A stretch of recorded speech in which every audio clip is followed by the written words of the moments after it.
Hello दोस्तों, मैं हूं सुनील। आप सभी का स्वागत है मेरे यूट्यूब चैनल में। दोस्तों, आज के इस वीडियो के जरिए मैं आप सभी को उन सरकारी कंपनियों का लिस्ट देने वाला हूं जिन्हें भारत सरकार बहुत जल्द प्राइवेटाइज करने का प्लान बना रही है।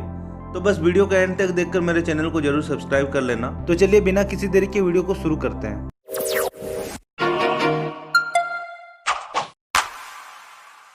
दोस्तों, विश्व भर में ऐसे कई एग्जांपल्स आपको देखने को मिल जाएंगे जिनमें सरकारी कंपनियों को प्राइवेटाइज करने पर फायदा हुआ है, और ऐसे भी कई कंपनीज दिख जाएंगे जिनको प्राइवेटाइज करने पर बहुत नुकसान हुआ है।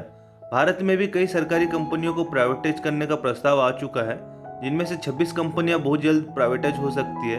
उन कंपनियों के बारे में यदि बात करने जाएं तो सबसे पहले आता है इंजीनियरिंग प्रोजेक्ट इंडिया लिमिटेड। 1970 से आज तक यह कंपनी भारत सरकार के अधीन है, जो बहुत जल्द प्राइवेटाइज हो सकता है। यह कंपनी स्टील प्लांट और पावर सेक्टरों के इंजीनियरिंग प्रोजेक्ट्स पर काम करते आई है। हमारे लिस्ट में दूसरी कंपनी है पवन हंस लिमिटेड, जो भारत की एक हेलीकॉप्टर सर्विस प्रोवाइडर है और बहुत जल्द सरकार इसे भी प्राइवेटाइज करने का प्लान बना रही है। तीसरी कंपनी है project and development India limited, जो इंडियन फर्टिलाइजर इंडस्ट्री की ग्रोथ में मुख्य भूमिका निभाता है। हमारे लिस्ट में चौथी कंपनी है bridge and roof company limited, जो एक कोलकाता बेस्ड कंस्ट्रक्शन ऑर्गेनाइजेशन है। हमारे लिस्ट में पांचवी कंपनी है सेंट्रल इलेक्ट्रॉनिक्स लिमिटेड, जो एक सोलर फोटोवोल्टिक सेल्स मैन्युफैक्चरर है। एयर इंडिया कंपनी हमारे लिस्ट में छठे नंबर पर है, जिसके बारे में शायद ही किसी को पता नहीं होगा।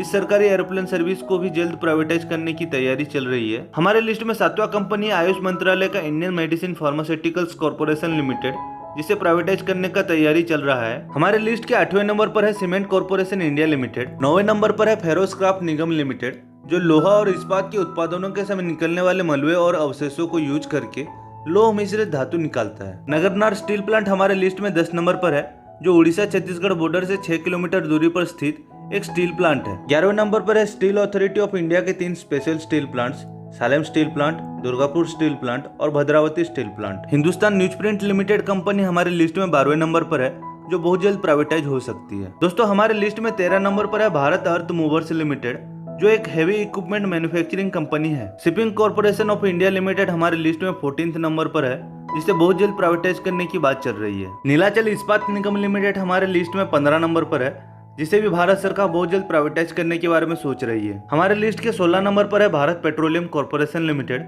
जो भारत सरकार का एक इम्पोर्टेंट सरकारी कंपनी है, जिसे भी प्राइवेटाइज करने का बात चल रहा है। हमारे लिस्ट में 17 नंबर पर है HLL लाइफ केयर, जो एक हॉस्पिटल और आयुर्वेदिक प्रोडक्ट प्रोवाइडर है, जो केरला में वाइड रेंज का हेल्थ केयर प्रोडक्ट मैन्युफैक्चर करती है। Container corporation of India limited हमारे लिस्ट में 18 नंबर पर आता है, जिसे भी भारत सरकार द्वारा जल्द प्राइवेटाइज किया जा सकता है। स्कूटर्स इंडिया लिमिटेड हमारे लिस्ट में 19 नंबर पर है, जो एक 3 व्हीलर मैन्युफैक्चरिंग कंपनी है, जिससे भी प्राइवेटाइज करने का फैसला सरकार ले सकती है। दोस्तों, हमारे लिस्ट में 20 नंबर पर है हिंदुस्तान प्रीफैब लिमिटेड, जो बिल्डिंग इंडस्ट्री और रेलवे को प्रीफेब्रिकेटेड कंपोनेंट सप्लाई करता है। Bharat pumps and compressor limited हमारे लिस्ट में 21 नंबर पर है, जो पंप और कंप्रेसर जैसे प्रोडक्ट को मैन्युफैक्चर करता है। दोस्तों, Bengal chemicals and pharmaceuticals limited हमारे लिस्ट में 22 नंबर पर है, जिसे भी भारत सरकार बहुत जल्द प्राइवेटाइज कर सकती है। कर्नाटका एंटीबायोटिक्स एंड फार्मास्यूटिकल्स हमारे लिस्ट में 23वें नंबर पर रखा गया है। इस सरकारी कंपनी को भी सरकार प्राइवेटाइज करने का प्लान कर रही है। हमारे लिस्ट में 24 नंबर पर है इंडियन टूरिज्म डेवलपमेंट कॉर्पोरेशन, जिसे भी भारत सरकार प्राइवेटाइज करने का फैसला बहुत जल्द ले सकती है। हमारे लिस्ट में 25 नंबर पर है हिंदुस्तान एंटीबायोटिक्स लिमिटेड,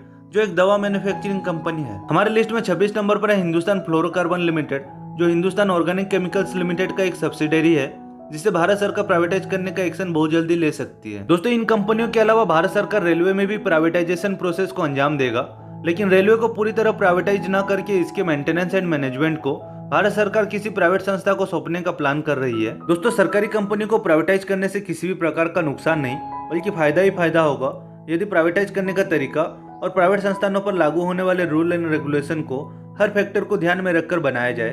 दोस्तों, आज के लिए इतना ही। मिलते हैं किसी नए वीडियो में। दोस्तों, आपको मेरा ये इन्फॉर्मेशन कैसा लगा मुझे कमेंट करके जरूर बताएं। अगर मेरे चैनल को अभी तक सब्सक्राइब नहीं किए हैं तो जल्दी सब्सक्राइब कर दीजिए। वीडियो अच्छा लगा तो वीडियो को लाइक जरूर कर दीजिए। Thanks for watching. जय हिंद।